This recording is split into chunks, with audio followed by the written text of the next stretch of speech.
Bismillahirrohmanirrohim. Assalamualaikum semua para pendengar dan penonton. Perkenalkan, saya Amanda dari Fisika C 2018 akan mempresentasikan mengenai sumbangsih Turki dalam perkembangan fisika. Nah, pertama kita berangkat dari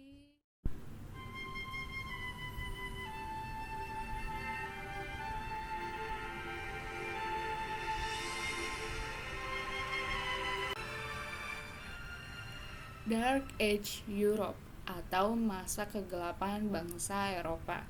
Terjadi setelah runtuhnya Kekaisaran Romawi, masuknya paham Kristiani sekaligus mendominasi keputusan dan kehidupan bangsa Eropa, termasuk pada filsuf alam, sehingga mengalami kemunduran intelektual.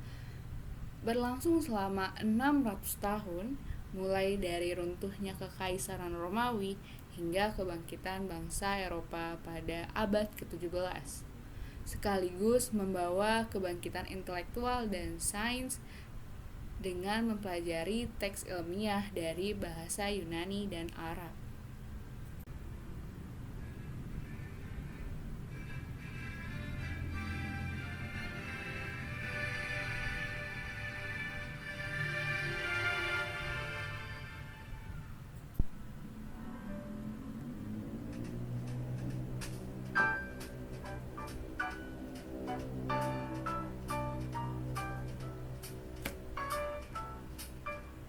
Ketika masa kegelapan terjadi di Eropa, justru masa kejayaan terjadi pada umat muslim. Biasa disebut dengan masa keemasan Islam. Masa keemasan Islam ada kekhalifahan Abbasiyah yang bertempatan di Baghdad, Irak, dengan khalifah pertamanya As-Saffah. Kemudian dilanjutkan dengan kekhalifahan Utsmaniyah di Turki dengan sultan pertamanya yaitu Osman I atau Utsman dalam bahasa Arab atau dibaca dalam Romawi Timur Ottoman.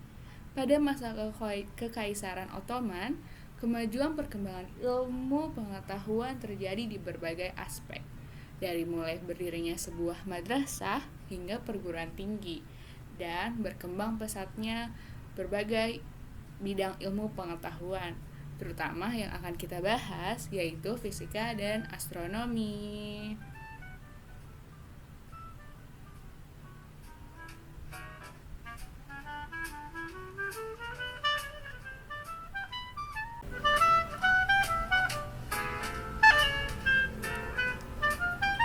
Sumbangsih Turki yang pertama datang atas nama astronomi, karya ahli Kusti yaitu Al-Fatihah, merupakan salah satu buku astronomi yang paling dihormati hingga abad ke-19.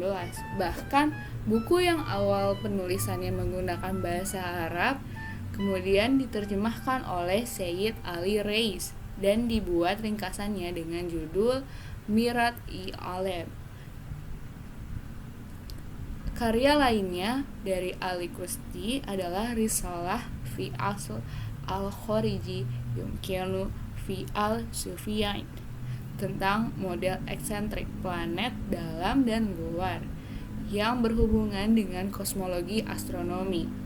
Ali Kusti lahir di Samarkand, Uzbekistan, anak dari seorang astronomi ternama Samarkand yaitu Ulugh Beg.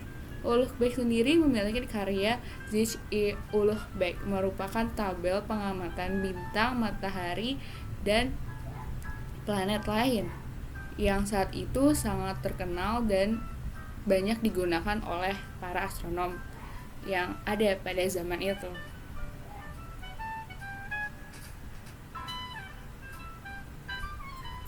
Sumbangsih selanjutnya datang dari cucu Ali Kusti yaitu Miram Chelebi. Beliau menggabungkan Zich-i-Khalqani dan Zich-i-Ulugh Beg sehingga menemukan 5 contoh solusi untuk menghitung sinus 1 derajat. Selain itu, beliau juga menulis Risalah Fisam al-Qiblat yang digunakan sebagai studi komprehensif dalam penentuan kiblat pada tahun 1499 Masehi. Jika bicara mengenai perkembangan sains dan teknologi di Turki, pada saat kekhalifahan Utsmaniyah sangat identik dengan seorang ilmuwan pada abad ke-15, yaitu Taqiyuddin. Beliau telah memberikan banyak karyanya. Pertama ada dongkrak pemantau bertenaga uap, pertama kali dijelaskan oleh polimatik Ottoman dan insinyur Taqiyuddin dalam bukunya Al-Turuq Al-Samiyah fi Al-Alat Al-Ruhaniyah atau metode dunia mesin spiritual pada tahun 1551. Yang kedua ada pada tahun 1559. Taqiyuddin menemukan pompa monoblok 6 silinder. Itu adalah mesin pengumpul air bertenaga air yang dilengkapi katup, pipa hisap, dan pengiriman. Batang piston dengan pemberat timbal tuas mengungkit dengan sambungan pin dan hubungan pada poros roda penggerak air. Pompa monoblok miliknya juga dapat menciptakan ruang hampa sebagian. Selanjutnya, Taqiyuddin juga menemukan jam astronomi mekanik yang mampu membunyikan alarm. Dideskripsikan dalam buku Bintang Terang untuk konstruksi jam mekanik Al-Kawabim Al-Duriyah fi Wad Al-Bankamat Al-Dawriyah. Diterbitkan pada tahun 1559, jam astronomi mekanik milik Taqiyuddin merupakan jam astronomi pertama yang berfungsi pada 3 dial jam, menit, dan detik. Beliau adalah seorang astronom resmi Turki yang ditunjuk oleh Sultan Mehmed II. Bahkan beliau juga mempunyai observatorium atas nama dirinya. Sebagai astronom yang memiliki observatorium dengan namanya itu, Taqiyuddin telah memberikan banyak prestasi dan sumbangan ilmiah mengenai pengamatan astronomi yang menggunakan jam observatory, menghasilkan Zich Mutiara Tarboro, katalog astronomi yang lebih akurat daripada orang-orang sezamannya, Tycho Brahe dan Nicolaus Copernicus. Karena Taqiyuddin menggunakan notasi titik desimal dalam pengamatannya. Selain itu, di Observatorium Taqi melakukan pengamatan nilai eksentrisitas orbit matahari dan gerak kecepatan planet. Taqiyuddin juga merupakan orang pertama yang berhasil menggunakan pecahan desimal dalam fungsi trigonometri dan menyiapkan tabel tangan dan kotangan yang beliau tuliskan pada bukunya Mutiara Tanpa Lubang dan Gulungan Refleksi atau Jaridat Al-Durar wa Khoridat Al-Fikar pada tahun 1581 sampai 1582. Mendapat julukan astronom serba bisa dibuktikan dalam karya ilmiahnya dengan pendeskripsian berbagai alat mekanik. Salah satunya ada Risalah fi Amal Al-Mizan Al-Tabi'i, risalah tentang hidrostatika, bobot dan pengukuran, serta berat jenis zat. Ia menggambarkan skala dari Archimedes dan instrumen lainnya. Dalam bidang fisika, Taqiyuddin menyumbangkan karyanya yang membahas mengenai optik pada tahun 1547. Taqiyuddin menyelesaikan kitab Nur Haqqadat Al-Ibsar wa Nur Haqiqat Al-Anzar. Kitab ini terbagi menjadi 3 jilid buku. Buku pertama membahas mengenai sifat cahaya, sumber cahaya, sifat perambatan cahaya, pembentukan dan penglihatan, serta efek cahaya pada penglihatan. Menyatakan refleksi pembiasan cahaya 2 abad sebelum Newton. Buku kedua membahas tentang catoptrics, bukti eksperimental refleksi spekuler cahaya yang tidak disengaja dan penting.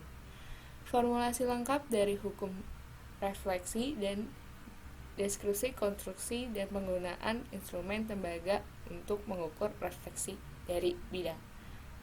spherical cylinder, dan cermin kerucut baik cembung atau cekung. Sedangkan buku ketiga membahas mengenai dioptrik, sifat cahaya yang dibiaskan, pembentukan pembiasan, sifat gambar yang dibentuk oleh cahaya yang dibiaskan, penemuan teleskop rudimenter awal. Hingga memasuki abad ke-18, masih banyak ditemukan bukti sumbangsih Turki pada perkembangan fisika. Buktinya adalah pada tahun 1806, kepala astrolog atau astronom Hüseyin Husni Efendi menerjemahkan ke dalam bahasa Turki bab tentang komputasi kalender dalam tabel astronomi Jerome Lalandi, Tertium Eulalan. Dan pada tahun 1865, buku teks fisika pertama dalam bahasa Turki yang ditulis oleh Dervish Pasha.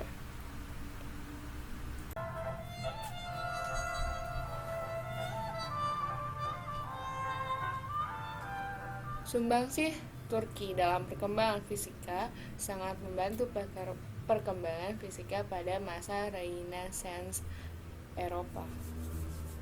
Banyak contohnya karya penemu dari Turki yang diterjemahkan oleh bangsa Eropa dan menjadi faktor yang sangat kuat dalam masa kebangkitannya Eropa di abad ke-18 hingga 19. Oke, jadi sampai situ aja ya teman-teman. Terima kasih banyak yang sudah menyimak. Jangan lupa like dan komen ya. Terima kasih. Dadah. Assalamualaikum.